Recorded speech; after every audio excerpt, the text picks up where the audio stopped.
Okay, great. I wasn't sure if I was here or not. It was telling me that it hadn't gone through. And I'm just going to start reading. We're looking at complex PTSD. We're looking at, sorry, I'm banging around. Pete Walker's book, The Tao of Fully feeling. This is it here. And what we're going to do is I'm going to read about grieving and how it promotes vitality by decreasing self-destructiveness. So what happens is when a lot of people have been through childhood trauma, when they haven't grieved or been able to healthy anger or healthy blame, it means that through our adult lives, we basically are in a position where all of that energy is inside of us, and it pops up in our lives as fight, flight, freeze, fawn response, which is really tragic for a lot of people, that we have reactions that we don't understand as a result of what we've, what we don't realize we're playing out ungrieved stuff. And as a result of that, it's really important that people get psychoeducation. There's some of it is out there, but a lot of times people might go to their doctors with anxiety and not put two and two together, the fact that they've got ungrieved childhood stuff that's not been processed. So anxiety, panic attacks, stuff like that is often a case of not being, not having a healthy way of dealing with our childhood trauma that has happened, and that many people will have things like nightmares and flashbacks, social anxiety, and so forth. So if anybody's out there and they can say hello to me, if you can see, I'm just trying to see what's going on here. It's doing something strange tonight, but it says I've got 2 people watching. So if you can say hello, if you can hear me, that would be useful to let me know that I think I'm live. So I'm just going to go for it. So grieving promotes vitality by decreasing self-destructiveness. So Pete Walker says here that there are 4 key ways that children protect themselves from being overwhelmed by the emotional pain of prolonged abuse and neglect. They are the defensive strategies and postures of disassociation, hypervigilance, obsessiveness, and compulsiveness. Children in dysfunctional families instinctively become hypervigilant, disassociated, obsessive, and or compulsive to block out unbearable harshness of family existence and to numb their felt sense of fear and shame, and to dull their aching hunger for love and appreciation. Children cannot experience the raw, ongoing pain of parental rejection and still maintain the desire to live. In the dysfunctional family, existing in a constantly defended state is the lesser of 2 evils. If we were forced to rely on defense mechanisms throughout our childhoods, they rigidify as permanent states of being and strategies for living. These defenses and their destructive sides injure us throughout our lives when we do not replenish them. Living in our over-defended state is a painful relic of the past that causes us a great loss of vitality and an enormous accumulation of new unnecessary pain. So it's almost like we don't really, by not grieving the pain, we continue living it out. That's what he's saying. And I've seen that in myself. What I did for years, I disassociated. I was fine, when I was younger, maybe up until 30, but then I started disassociating with alcohol because it was too painful for me. I was in a lot of guilt and shame and toxic shame because people were saying to me, why wasn't I over my early abuse? And also nobody wanted to hear it. So what I did was I started in my 30s, I started going out partying and drinking, and then the drinking became a habit and it became too much because I was using it to escape. So I'm going to continue reading. He says here, while our defenses were like lifelines in childhood, we now have the opportunity as adults to stop harming ourselves by over-relying on them.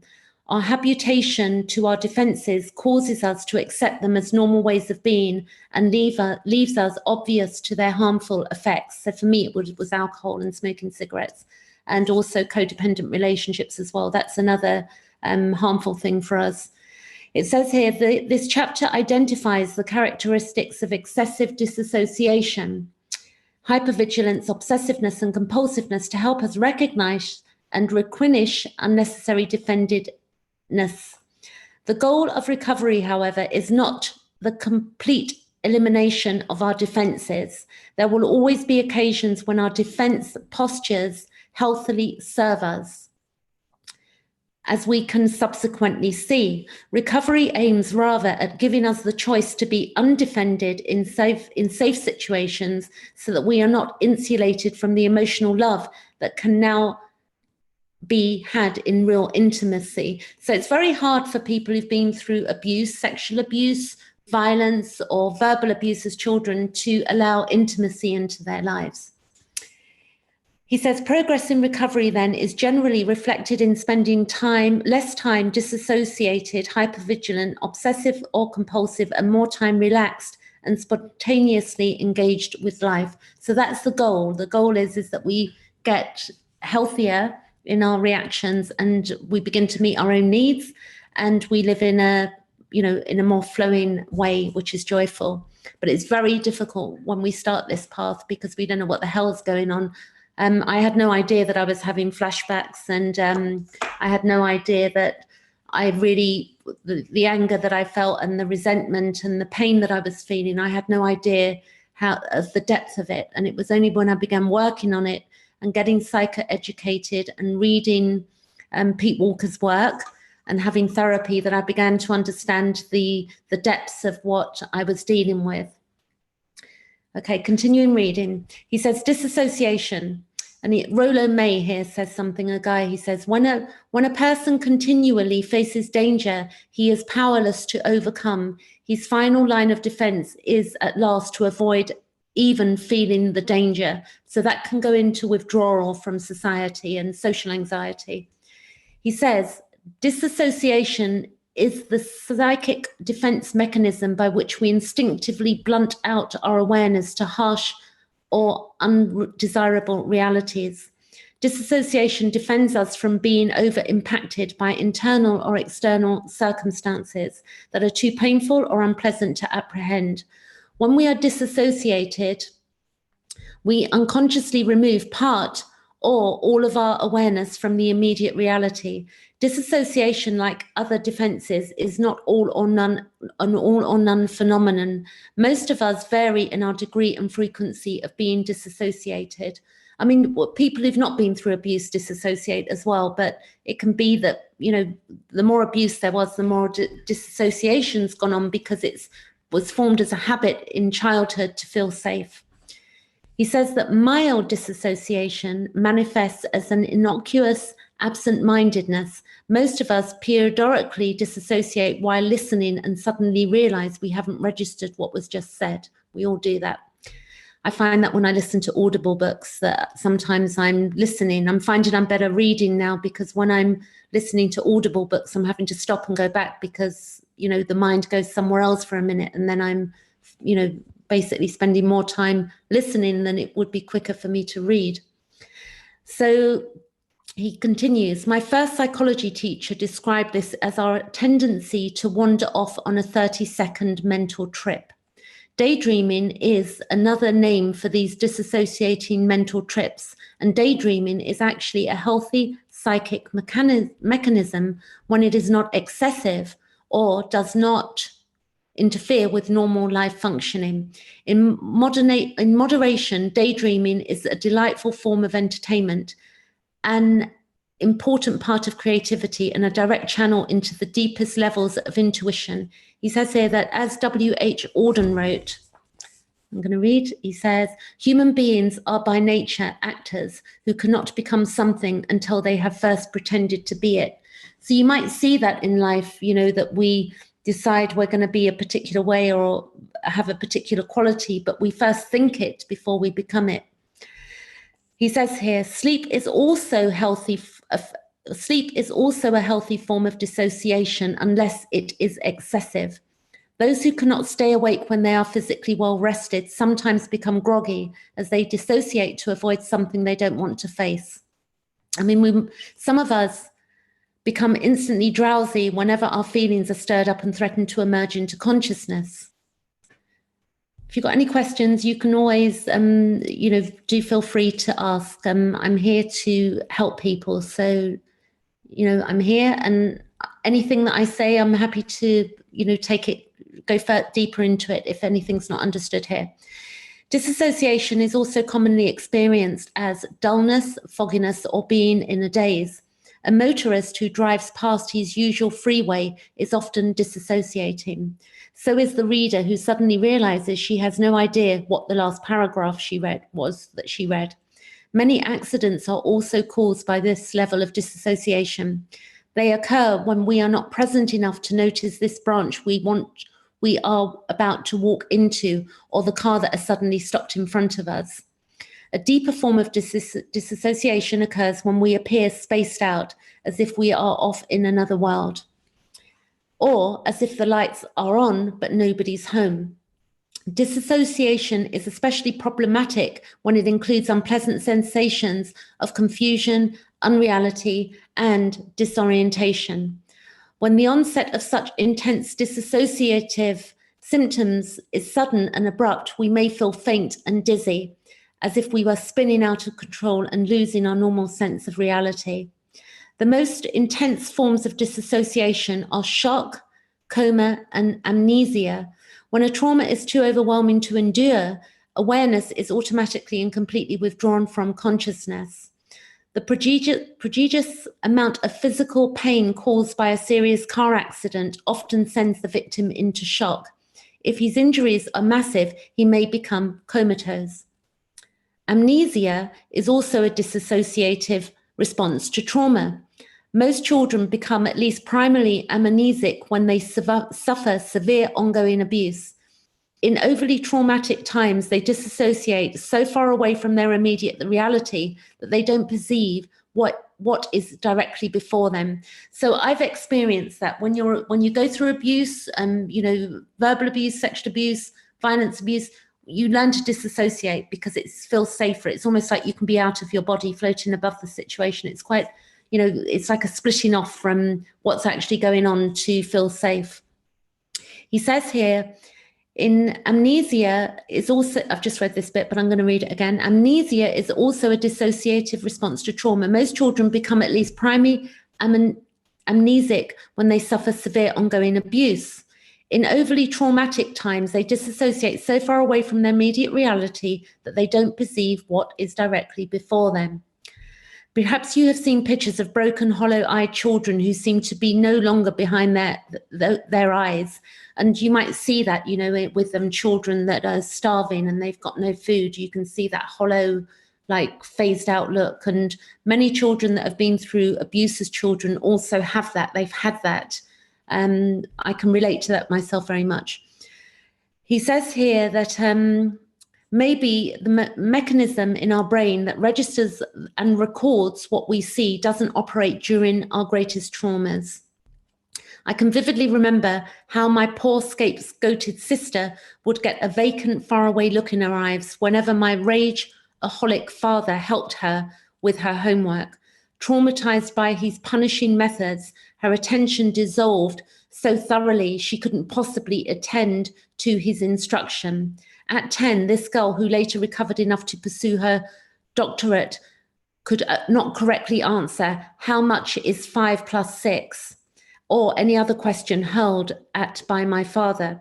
My sister's inability to answer my fuming father's questions was in no way a matter of intelligence. It was purely a dissociative response to the terror. I'm turning the page here, bear with me. To the terror, let's go on, to the terror made it impossible for her to register or make sense of his questions. The fact that she still does not remember his bruising interrogations is further testimony to just how disassociated she was. And what can happen is we can carry this disassociation into our adulthood. So, for instance, when people, have to pay bills or have to do their accounts, if they were told they were stupid and when they were doing their homework or abused whilst they were, or not cared for, it means that, there's a huge struggle with adult tasks because we have something called arrested development. And arrested development means that part part of our feeling nature and our nature is cut off. It's like part of our personality is buried over, and we have to reclaim that. So in psychoeducation, we can get to a point of clearly understanding, what's going on, and put two and two together and see that we need love and we need help and we need people who get us. Continuing reading, he says, I believe this kind of disassociation is the most relevant issue for many school children diagnosed with learning disabilities, as well as many adults labelled with the latest catch-all diagnostic adult attention deficit disorder. So, that adult attention deficit disorder, we really have to think where that came from. It's not because people are stupid, it's because they've probably been treated in a way that's put them into fight, flight, freeze, fawn, and they've not been, something's stopping in the brain.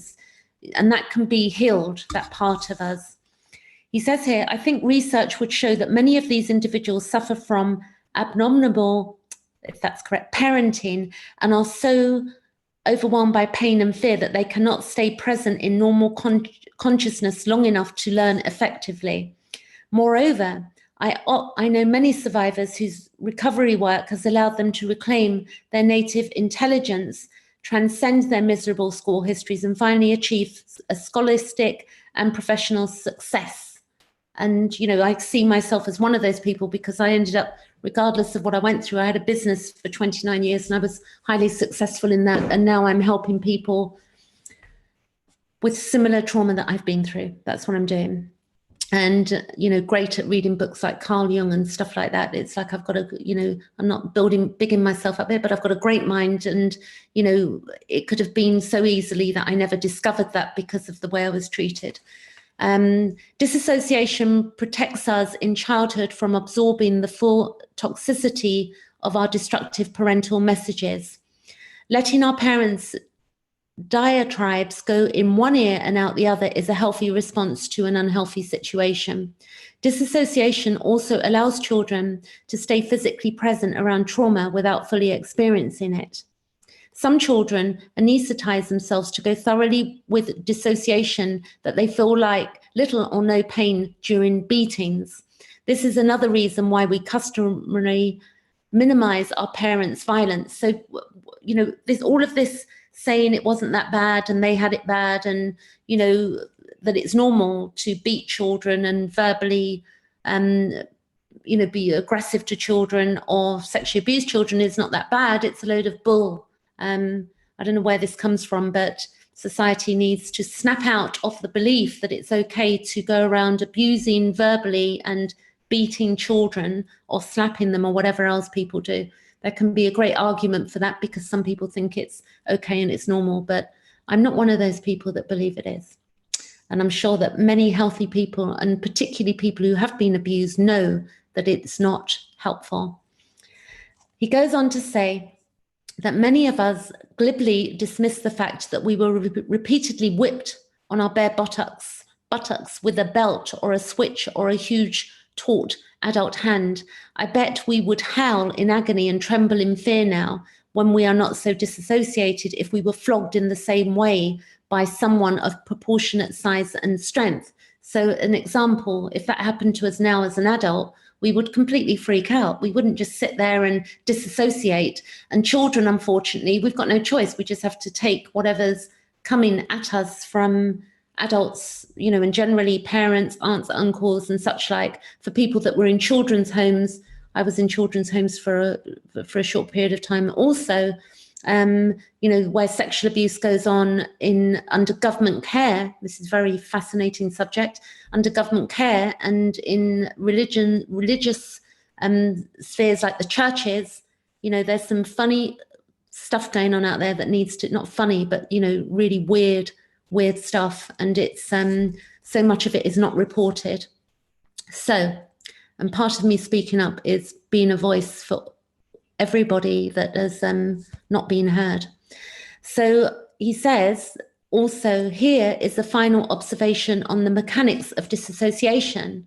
I believe disassociation takes place when attention shifts from the literal reality-orientated left brain and dissolves into the more imaginative transcendence part of the right brain. The right brain is reputed to control cognitive processes that involve less self-conscious attention.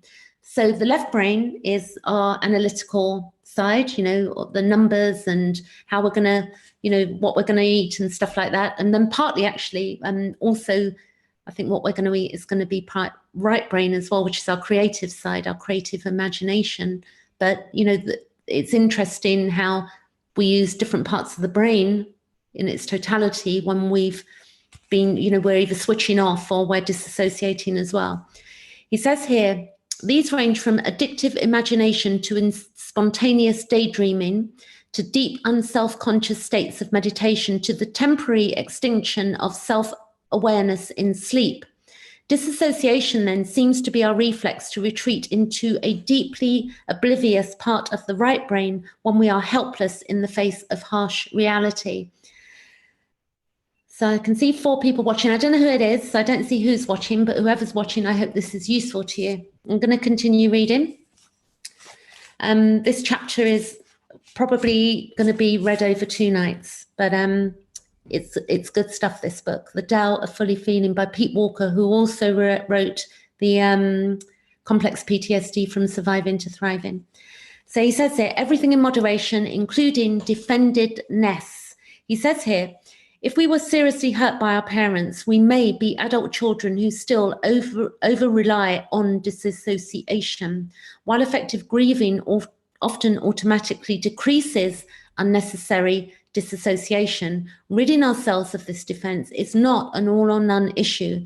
As noted above, a modicum of disassociation is normal and healthy, particularly as it occurs in sleep and daydreaming and some meditative states.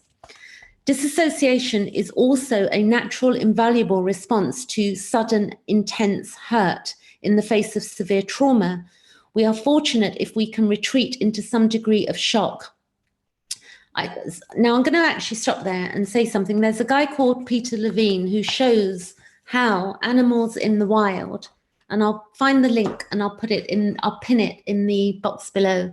When this gets uploaded, I'll pin it. It's a video of what happens when animals get attacked in the wild. So I can't remember what animal it is, but he shows an example maybe of a bear and then of another couple of animals that when they go into shock, they basically start shaking and they go into, they're sort of really trembling and they stay still and then they play dead. So this happens to abused children also, that when they're, with any abuse, the shock of sexual abuse can be like being hit by a bus as a child. It's quite, it's severely serious. And this is quite harsh for me to say this, but I will say it. If a person is raped, it is a shock to the system. It is like it's like being hit by a bus. You just, it's scary and you don't know what's hit you. So you go into disassociation. The same happens to children. But what happens is that children can, because they can't understand what's going on, this disassociation stays with people well into their adulthood. And when they begin to have memories, that it can be so triggering that people will then choose things that will help them disassociate. So it can be as simple as food, which is disassociating, feeling comfortable, or for some people not eating enough and maybe using alcohol or smoking copious amounts of cigarettes. I've been there. I did that to myself, but I've stopped both now. 2012, I stopped alcohol, and 2nd of July, and I've got no desire for it, which is brilliant. And I stopped smoking cigarettes in 2014. So the reality is that as we get the psychoeducation, we can begin to take better care of ourselves. And part of the healing will be getting rid of the inner critic that tells us that we're not good enough. The other thing will be healthy anger. So in society, people say it's really wrong to be angry. Well, believe me, healthy anger actually will save us. Like who isn't angry at the Catholic Church for sexually abusing children? You know, let's just not be angry with them. I mean, and again, more bull that we hear from society. Healthy anger, healthy blame. And yes, also, guess what? If it's your parents, we can do the same, healthy anger and healthy blame. Because once we've got to that level and we're working with the inner critic, we then can begin to grieve. And when we grieve, the tears start coming. And when the tears start coming, we're no longer disassociating, we're remembering, we're recalling, and then we're able to have compassion for ourselves. And then we will stop using those things that help us disassociate, because we won't need them anymore, because we've got nothing to push down. So I hope that makes sense to anybody watching. It's heavy duty stuff talking about this, you know, child abuse, and, you know, it's all equal with a child, whether it's sexual abuse, verbal abuse or violence. One isn't as bad as the other. They're all equally tragic. So I'm going to continue reading.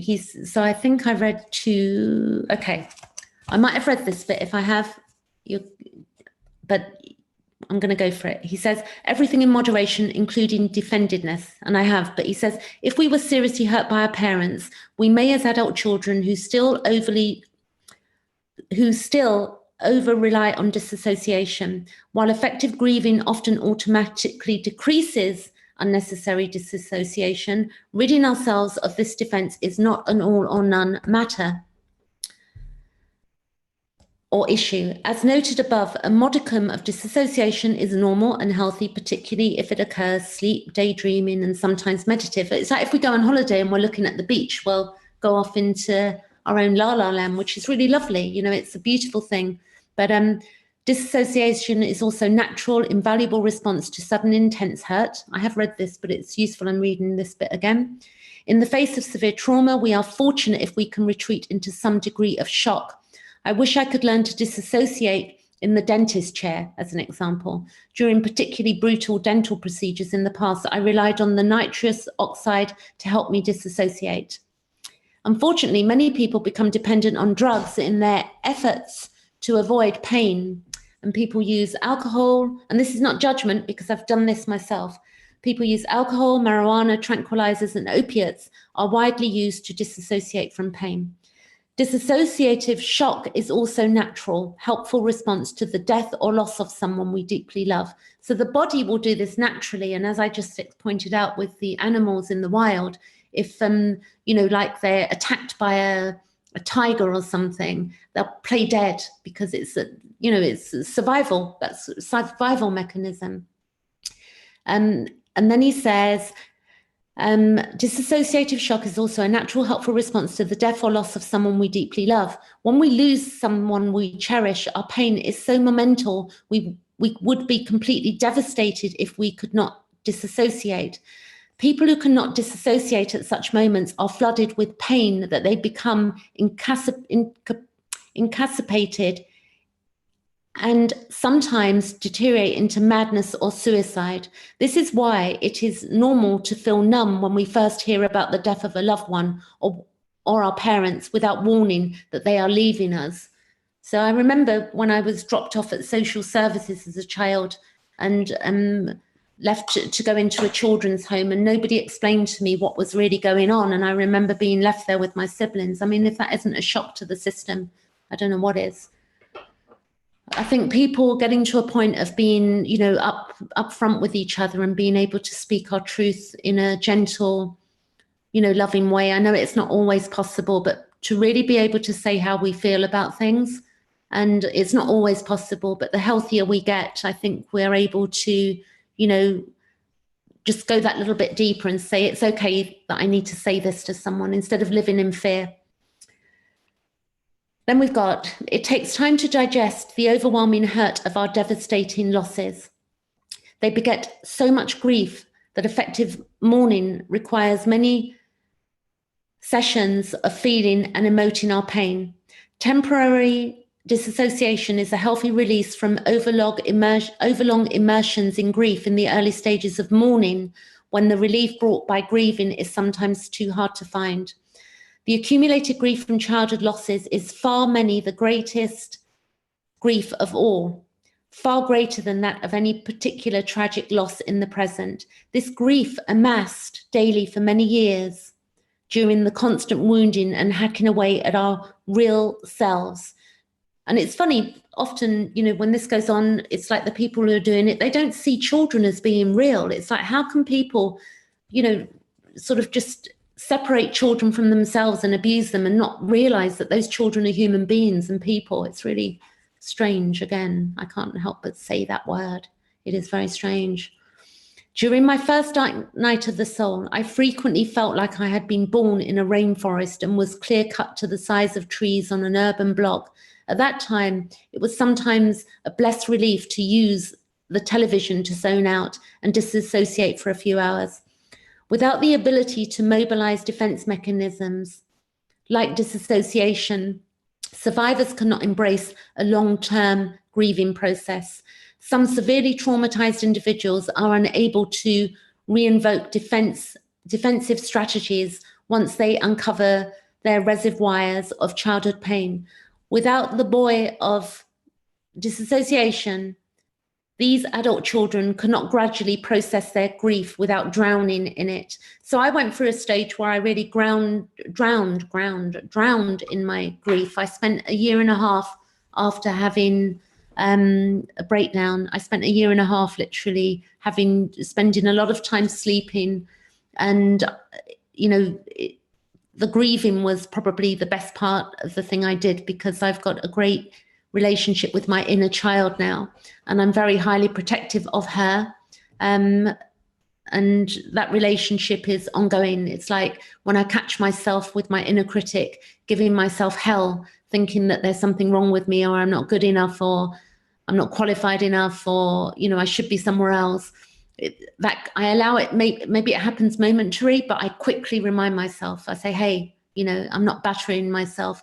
You know, we're all human, we're all born, and we're all going to die. And the in-between bits is the healing, so that we can have some joy in our life and do things that we love eventually. You know, it's not an easy road, and not everybody understands this. People who've not been abused or been through abuse don't understand how painful these childhood events are for those that have been through it. And it's not about blaming anybody. It's just that many people are told in a premature manner that they've just got to forgive all that's happened to them, because wounds cannot be seen on the outside. In complex PTSD and some PTSD, the wounding cannot be seen.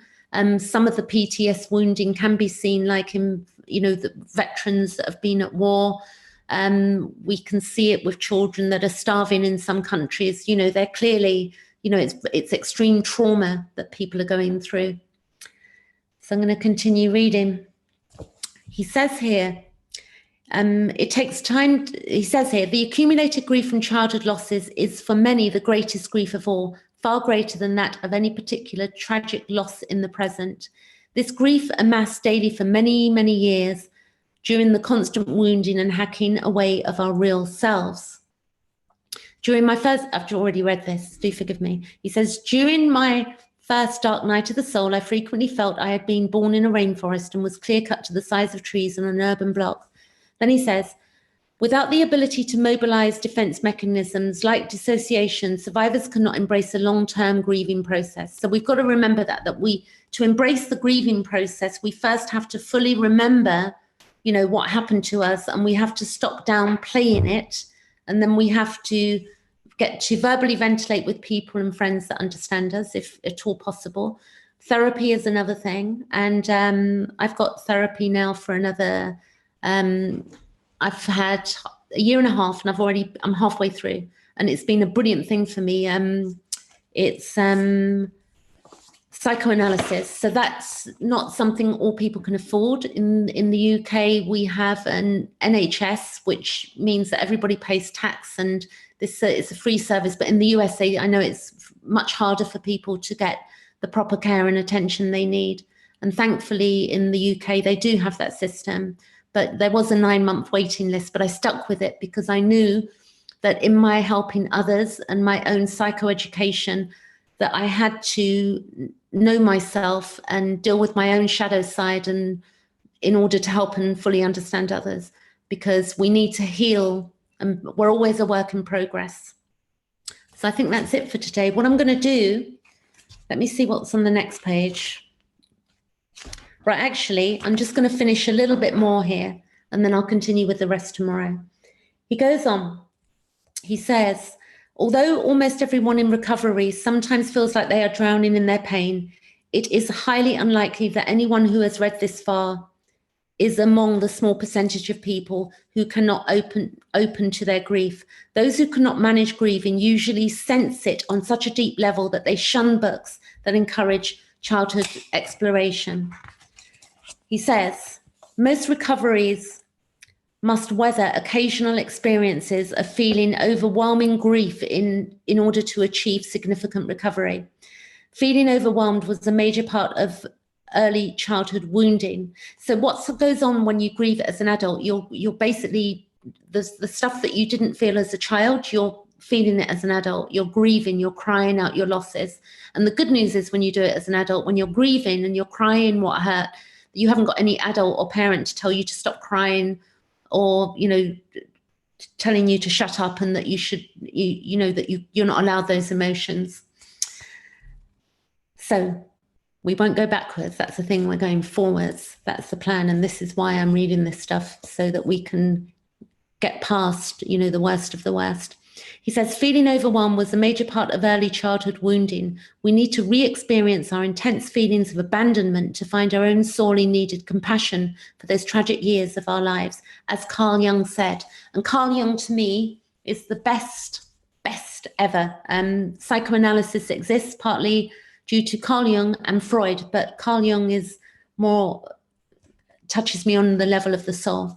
Carl Jung said, it is only in the state of complete abandonment and loneliness that we experience the healing, helpful powers of our own nature. As recovery progresses, there is less need to retreat from grieving into disassociation or other defensive postures and strategies, because mourning more consistently brings relief. And the other thing is, when you start mourning and grieving, then you don't have to tell yourself off and make yourself, you know, give yourself toxic shame. We are allowed to do this. We're allowed to cry our tears, because in those, getting rid of that out of us means that we're healing. Over time, habitual dissociation and defended news spontaneously decrease, and we become more present to both internal and external reality. So in the grieving, we become more present, and then we're able to stand up for ourselves and put our shoulders back and make better choices and healthier choices. And then also we'll see if somebody's being abusive to us, or if we're being overly critical of others or to ourselves, we'll see things much clearer. He says, this saves us from the fate of emulating the comedian who said he was so habitually dissociated that his life flashed before his eyes during a near-death experience, and he was so shocked to see that he wasn't in it. So you can make what you will of that bit. But the next bit I'm going to read tomorrow is about hypervigilance in part of the grieving process, and how we become hypervigilant through being abused children, which is can be a downside, but it's got its good bits as well. So I think that's it for today. I'm going to be back tomorrow, and I hope that's helpful to anybody out there. I'm over on Facebook, because I know these talks that I'm giving, not everybody feels it's appropriate to chat about their private circumstances on such, you know, media like this. So do feel free to come over to visit me on Facebook, and you can also leave any questions below if you want, or you can email me if you've got something that you need to get off your chest about these things that we've all been through, or most of us. So that's it. I'm going to leave it there for today, and I'll be back for tomorrow. The other useful thing below this video, you're going to have 13 steps for managing flashbacks, and then you're going to have 14 tips for managing your inner critic. So if you've been through abuse, you really need to begin to do the inner critic work. And the inner critic is the voice in our head that's not ours, that basically slates us. And it's the voice that says, what's wrong with you? You're so stupid and you're not clever enough and all of that. So thank you, Jonathan. I can see you there. I really appreciate you being here. Thank you. So I'll be back tomorrow. Thanks for popping on, Jonathan. It's nice to see somebody say hello to me. Thank you. Okay, back tomorrow, but check out below the links below. You're going to really find them useful. Catch you later. Signing off. Okay. There you go. Thank you.